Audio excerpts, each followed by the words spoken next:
Hey YouTube, today I'm going to talk to you about making molding in picture frames or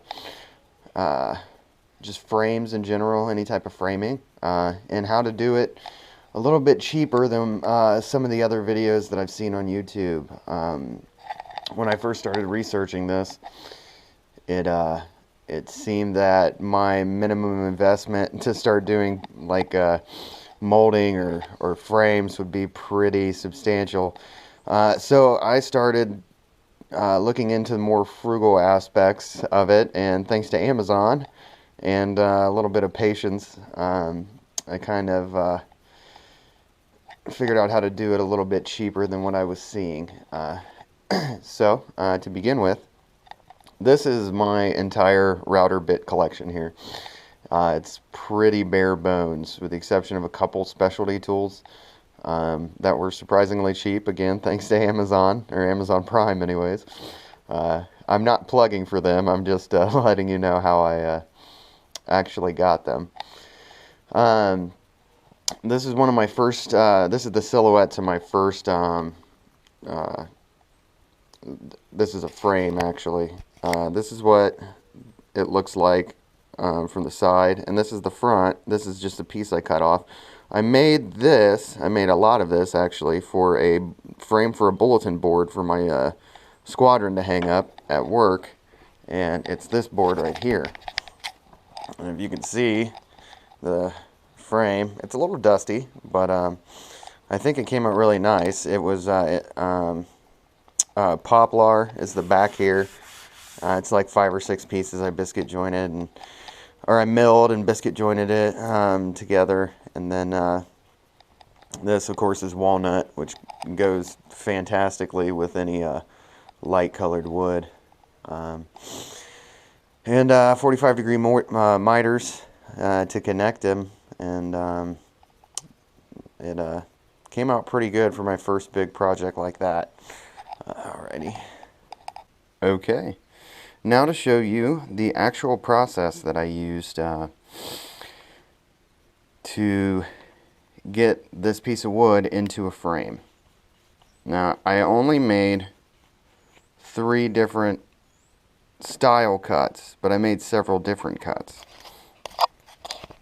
To explain that a little bit, my first cut on the router table was with this bit. This is a picture frame bit I got on Amazon, made by Grizzly, this guy right here, and it ran me, I believe, 24 bucks, so not terrible as far as these bigger specialty bits go.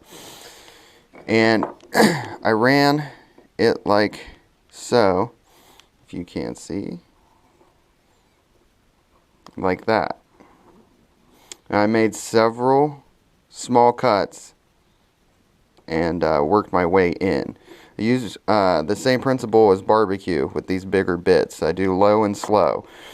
Slower RPMs because they're bigger, and I work in and make several smaller cuts for safety. And of course I use a push block as well, because I want my hands to stay the way they are, and to do that I keep them far away from things like this. Now the second cut was like that. Sorry, right there, if you can see that. That's how it went in. So I'm holding the wood at a different angle. I'm holding it like this. And the last cut I made, I was going like this. And same principle, because this takes off a lot of material as well. So I walked in very slowly. Didn't just cut it off in one big cut. And then the last cut, I used this big 3/4 inch flush trim bit, which I thought it was actually a 1/2 inch, but it ended up working out pretty well. It just wasn't paying attention to the actual diameter here. But I ran it like this, if you can see that. So 3 different bits, 3 different directions on the wood. So it really comes out, as far as molding or picture frames are concerned, the design really comes up to how creative you want to be with what you have on hand.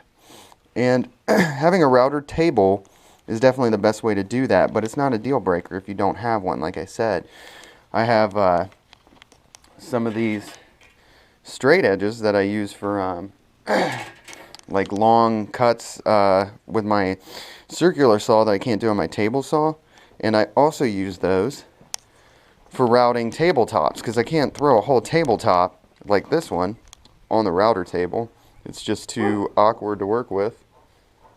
I think my dog found something. But, I make these long cuts all the way down. So, it definitely doable without a router table. But this router table itself, I got at Home Depot for about $100, and it's 32 inches long. It's a pretty big size router table. And I have a little sled that I set up for longer pieces. I have that over here. I'll show you, just for continuity here. One of these Ridge's flip top portable work support guys. It's basically a outfeed table that I use when I'm working with bigger pieces of wood and I want stability to give me a stable, long, predictable cut, so it looks good, and you don't have indents all over the place from trying to hold it, and it's too long and it's heavy on this side and going down. You don't have to deal with it that way. So with molding, as in all like flat work, it's problem solving if you don't have everything you need, or if you don't have all the amenities, I guess, that some people on YouTube have monstrously industrial sized workshops, and they want to show you how to do an inlay. And it's real easy to do this inlay. You just need this $4,000 CNC programmable robot router, and we'll do an inlay real quick. Only takes you 25 minutes.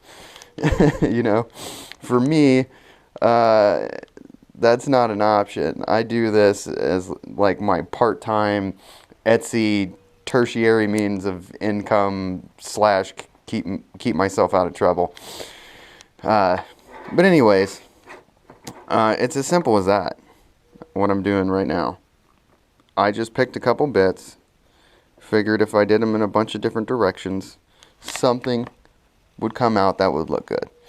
And if I followed the fundamentals, make sure the wood is straight. I picked out good wood. I have a joiner and a planer, some cheap ones I got off of Craigslist. They're not the best, but I chucked out the extra $40 and got really nice blades for them. Took the time to set them up properly and set them up the way that they're supposed to be, and I get good quality cuts out of them.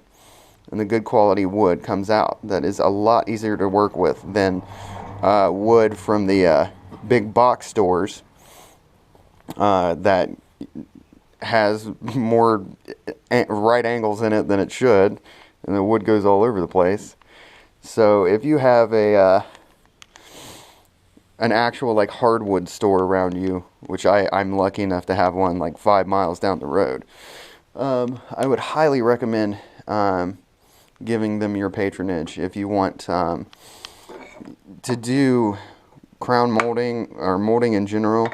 I'm practicing on frames in order, like this frame, I'm practicing on these and doing these because I want to redo all the molding in my house, and I'm going to do my parents' house at the end of this year. So I want to be good at it, and I want to leave something of an heirloom quality, which to me is the ultimate goal as far as woodworking. Is what I really like about that is I could make something that could be in a person's house that could outlive me significantly. Something that I just created can stick around for over 100 years, which is far longer than what I'm going to be sticking around probably. Not to be a pessimist, but that's the end goal here, as far as I'm concerned, is to make something in good quality, but also I'd like to make a little bit of income which I feel that I'm doing decently, but in order to maintain that, I have to put out some good quality stuff. So if I can, do little tricks and stuff like this to affect my bottom line and not hurt myself financially, I can continue to do this, and I can continue to improve people, or it sounds kind of lofty, but to improve someone's life by giving them something of quality, something handmade, something that they really appreciate. That's better than, buying something from Costco or Walmart or whatever. So that was a little more philosophy, I think, than what you were planning on getting from a a molding frame video. But that's my thoughts on making these. That's pretty much it. I'm sure you all know how to do a miter cut. There's a lot of different things you can do with the router for the miters as well. I just ordered a locking miter bit, which is pretty cool. It gives you a 45-degree cut on smaller frames. But it also gives you like a cut in here that you can use to fit another piece in that will fit into it. So it's a really cool design that you should look into if you want to get real crafty. I'm starting to get into cabinetry, so I'm looking into pieces like that add to the beauty but also add to the stability. If I'm going to go out of my way to do 10% more work, I want it to add to 10% better rigidity and survivability for the workpiece as well. I don't want to just do something because it's pretty. If it's functional and ends up becoming pretty, then I'm all for that as well. So if there's anything I didn't answer or you want to know, feel free to ask me. I don't get on here as much as I should, but I'll try to get on here a little bit more often. So just leave me a comment down below, and like and subscribe if you want to. If not, I won't hold it against you. All right, thank you.